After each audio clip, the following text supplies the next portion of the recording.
Hey everyone, Kevin here, back with part number 4 of our hymn playing instructional video course.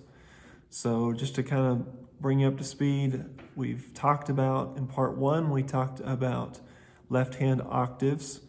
Part 2, we talked about left hand octave and chord.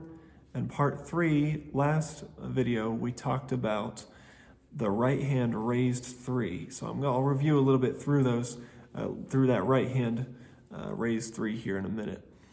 So if you haven't watched those, or if you're not familiar with those, feel free to go back and watch those. But part 4 today, we're going to talk about the next step in the right hand after you've done the raised 3. And actually what you're going to find is that this should be, as far at least mentally, this will be probably a little easier than the raised 3. Because raised 3, you had to move everything up an octave and add that third note, read that tenor note, and add it to your chord. With the octaves in the right hand, which is the next step, today we're talking about right hand octaves. All you're doing is you're adding that melody note an octave below in the right hand, an octave below the top note. So let me show you what I mean. So here's where we are. If we are playing at Calvary, let me turn this down here where you can see it. I'm playing at Calvary with the regular notes that are written in the hymnal in the right hand, it would just be this.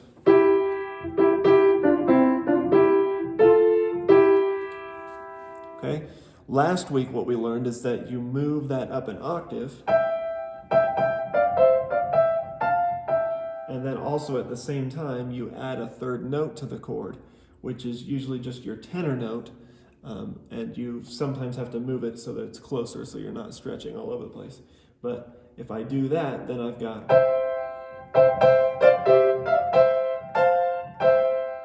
So now I've got 3 notes, these nice full chords, and they're in a higher register. That way my hands aren't bumping into each other, because the right hand and left hand, when they're chording, sometimes that left hand gets up pretty high, and it can hit the right hand if we're trying to fill in 3 notes down here. And then it also, we said, that brings the melody up into a higher, brighter register of the piano. That just cuts through a room a lot clearer at that higher frequency. Okay, so we talked about that. Now what we're going to do this week is we're going to move to right hand octaves. So we're going from raised 3 into octaves. And all you do, and these are going to be filled in octaves. So basically you take those 3 notes,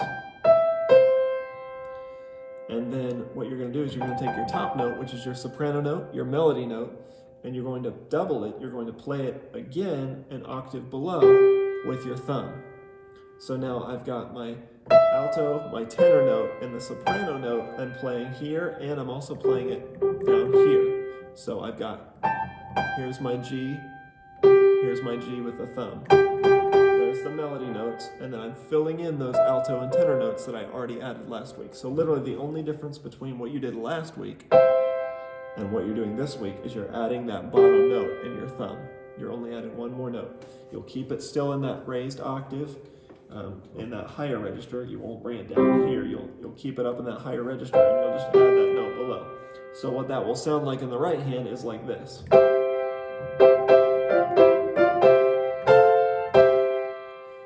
Notice how that gives an extra boost to your melody. That soprano, which is the main tune of the song, is what people are going to want to hear, because most people are going to be singing that unless they sing a part. But that main tune of the song, that not only now are you playing it in a higher register that's easier to hear, you're playing that melody note twice, once above and once below those other harmony notes. That makes it really, really strong, so people can't help but hear that.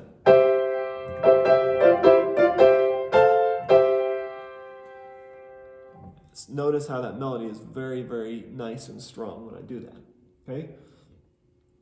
So there's one more thing that we need to do, though, with this step. You may notice that if you try playing through the whole song doing this, this is 4 notes. This is your raised 3 from last week, and then that 4th note, which is the melody note, again, an octave below, on every single word. Playing 4 notes now on every single word, and some of those words are pretty fast. I mean, here, just looking at the hymnal in front of me, I've got 8th notes, I've got 16th notes. If I'm playing a bunch of those, 4 notes every single time, that can get pretty tiring. So thankfully, you don't have to fill in every single octave. What I call this is I call it empty ands. And what that means is I'm gonna show you the hymnal here. But you'll notice here on the hymnal that like these 16th notes here, right here on the word in, on the middle of vanity here, none of those fall on a beat. If I'm counting the beats, 1, 2, 3, 4.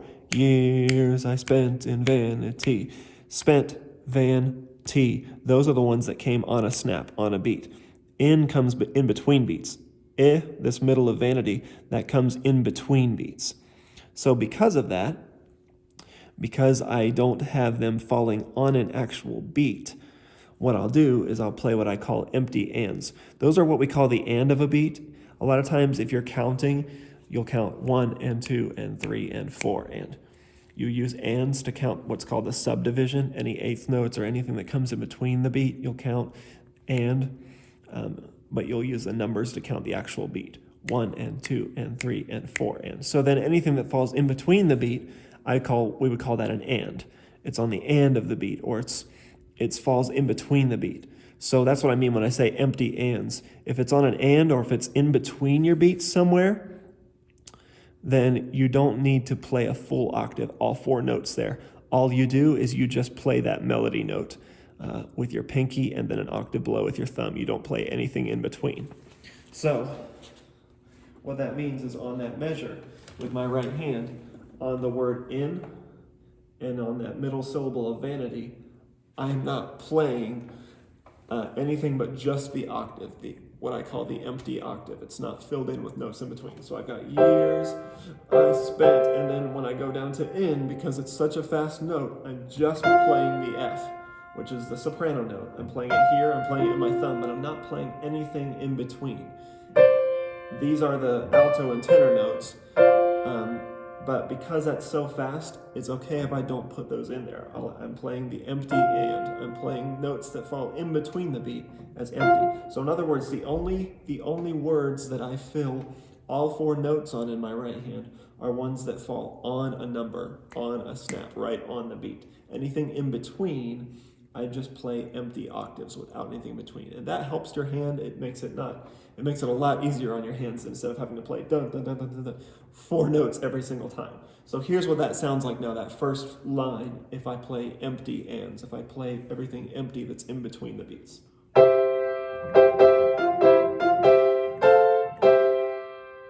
Okay?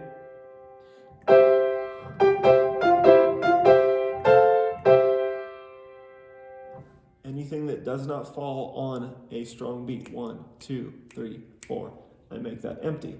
And it'll be easy too to tell what's on the beat when you add your left hand pattern in, because the left hand pattern that we've talked about, the octave chord, you only play on beats. 1, 2, 3, 4. The left hand's not doing anything in between those beats. So if you've got a right hand note that falls when the left hand's not doing anything, you don't have to do anything but just play the empty octave with nothing in the middle. Hopefully that makes sense. So if I add my left hand pattern to that, I have this. I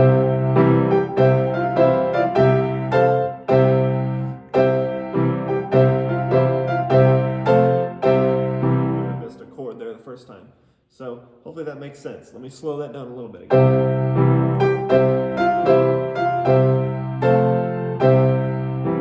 If we keep going through the rest of the song.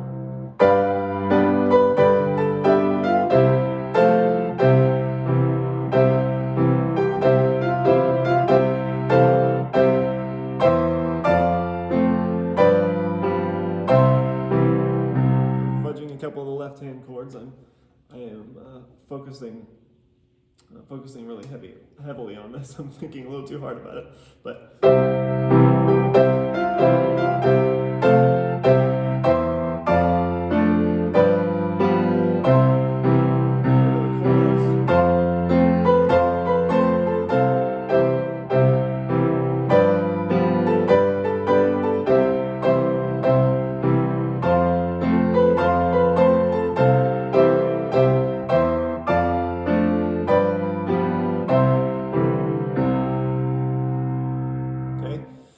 this is the right hand pattern that I use. And this to me, when you've reached this point in your right hand, you're pretty much at the standard. When you can do left hand, that stride octave chord pattern in your left hand, and you can do the full octave pattern in your right hand, you've pretty much reached the standard hymn playing technique, what I like to call the standard. I feel like that's kind of the baseline. If you're not at that point yet, I would urge you to try to do your best to get to that point, because like I said, those full octaves in the right hand really give that melody note a boost in the ear. It brings everything up in the right hand where it's a lot easier to hear in that higher register. And the octave pattern and chord in the left hand really helps you. So we're going to learn more from here. There's more techniques that you can learn. There's more styles. There's more fills, and a lot of things that we're going to go through in this course. But this here is basically the baseline. If you haven't gotten to this point yet, I would heavily encourage you to practice to where you're at least at left hand octave and chord, right hand octaves, what we learned today. And if you can get to that point, you'll be doing really well. You'll be a very strong pianist. And at that point, a lot of what we're going to learn in future videos is just going to be how to add to that and how to add some stylistic elements, fills and runs and things. We've got a couple more things I want to talk about. So I'm still gonna do a video here pretty soon. Probably my next one will be how to play compound meter, like 6/8, 9/8, 12/8. We'll talk about that next time. I'm going to talk about how to play invitation style, which is you're not usually going to do the octave chord dun dun dun dun for the invitation. So we'll talk about that here soon. And then I'm going to talk about how to do runs in the right hand, or runs and fills in the right hand, runs and fills in the left hand. All these different things.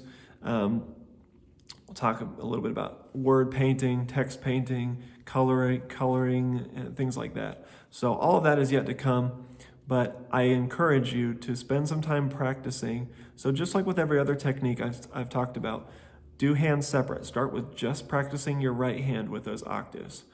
And then slowly, one small section at a time, add in hands together. Don't try to just sit down today, if you've never done this before, and play through an entire song like this. Take your time to really learn how to read, add those four notes in the right hand well, and then get used to doing that, and then slowly work your left hand pattern back into that. Take your time with it, spend time on this, and then when you're ready to move forward, feel free to move on to the next video. So thanks for watching, everybody. If you haven't subscribed to the channel, please do so. Excellence in Church Music. You can follow the page on Facebook. You can subscribe to the channel on YouTube, Excellence in Church Music. And if you want to visit the website, I've got sheet music there for some original songs, some piano solo arrangements, some other songs that I've written, vocal music, things like that. All of that's on the website, eichurchmusic.wordpress.com, eichurchmusic.wordpress.com. You can go there to find out more about me, find out more about what I do at Excellence in Church Music, what kind of music I put out. I've got piano solo arrangements that you can purchase and download PDFs. I've got a piano solo book. I've got, like I said, I've got some original songs, vocal songs that I've written for church music. So feel free to check that out. Let me know, comment below, any questions, any comments, anything that you, maybe if you have any questions, maybe next time that you want me to address about any of the hymn playing elements that I've talked about so far, then leave a comment below and I'll try to see if I can address that with the next video. So thanks everybody for watching. I'll see you next time.